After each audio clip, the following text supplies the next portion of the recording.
वैश्वीकरण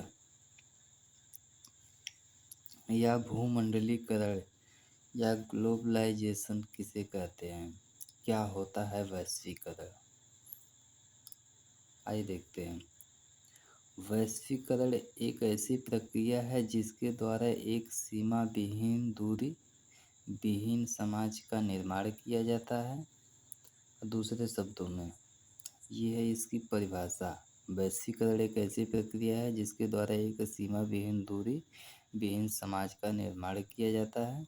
दूसरे शब्दों में देखते हैं, वैश्वीकरण सार्वभौमिक रूप से लोगों, नियमों और सरकारों के बीच बातचीत और एकता की विधि है।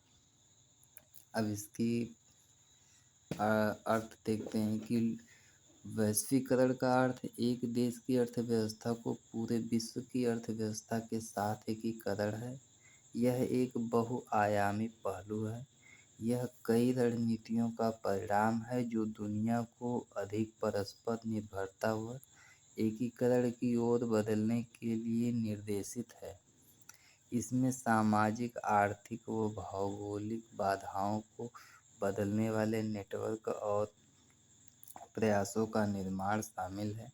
वैश्वीकरण इस तरह से संबंध बनाने की कोशिश करता है कि भारत में होने वाली घटनाओं का निर्धारण दूर दूर तक होने वाली घटनाओं से किया जा सकता है। वैश्वीकरण के आयाम या प्रकार देखते हैं। इसको निम्नलिखित आयाम है। जैसे आर्थिक आयाम, वैश्वीकरण का यह एक महत्वपूर्ण आयाम है जिसने दुनिया भर की विभिन्न अर्थव्यवस्था को अपने में समा लिया है।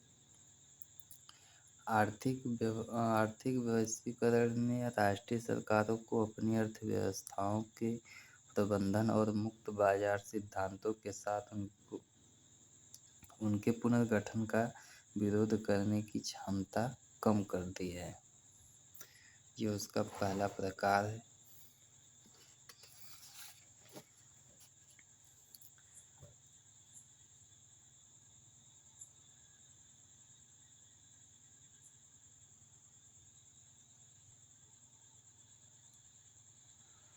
अगला प्रकार है राजनीतिक आयाम।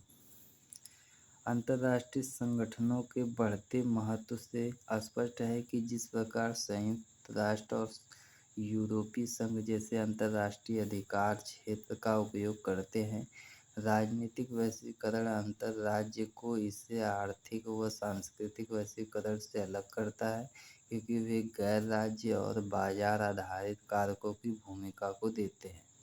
सांस्कृतिक आयाम यह एक ऐसी प्रक्रिया है जिसके द्वारा दुनिया के विभिन्न रहन-सहन, क्रियाकलाप, खान-पान, पहनावा इत्यादि का एकीकरण करना है। अर्थात दुनिया का कोई भी देश किसी भी देश की संस्कृति को धारण कर सकता है। वैश्वीकरण का महत्व।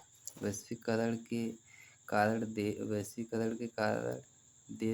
देशों के बीच व्यापार में वृद्धि हुई है, आर्थिक संबंध मजबूत हुए और विभिन्न क्षेत्रों में नवीनतम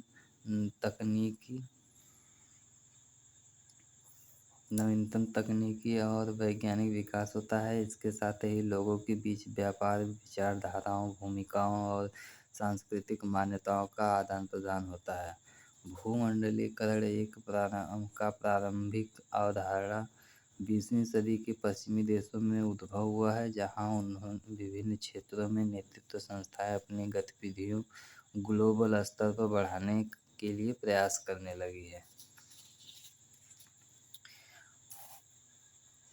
वैश्वीकरण के फलस्वरूप विश्वव्यापी व्यापार, विदेशी निवेश, ग्लोबल उत्पादन नेटवर्क, संचार के बढ़ते साधन और आर्थिक एवं सांस्कृतिक विनियमन के क्षेत्र में मजबूती हुई है।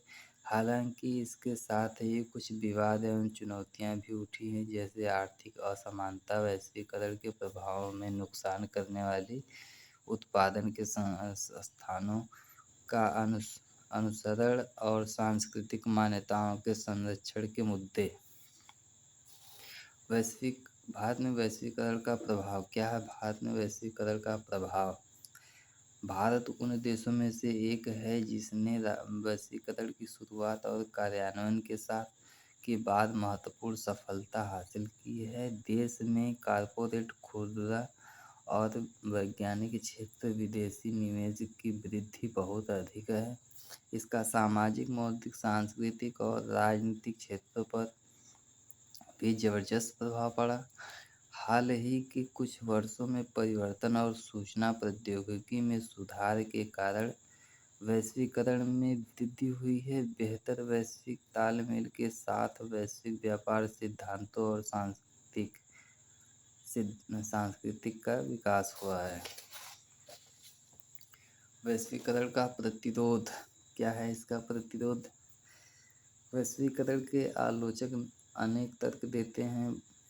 इसके वामपंथी राजनीतियों का तर्क है कि मौजूदा वैश्वीकरण विश्वव्यापी पूंजीवादी की एक मुख्य अवस्था है जो अमीरों को और अधिक अमीर तथा गरीबों को और अधिक गरीब बना देती है।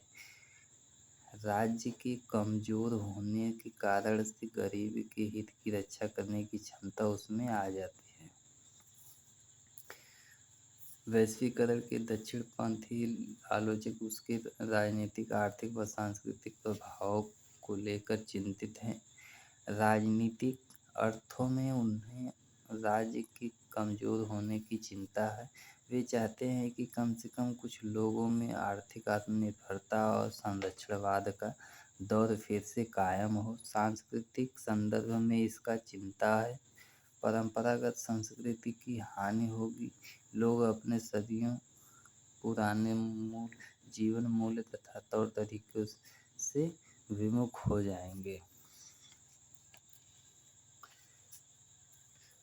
इसका अर्थ है कि वैश्वीकरण एक ऐसी प्रक्रिया है जो दुनिया के विभिन्न क्षेत्र से व्यापार के लिए एक दूसरे से संबंध बनाना होता है। तो ये हो गया नोट्स पूरा वैश्वीकरण पर, जो बीए लेवल पे पूछा जाता है।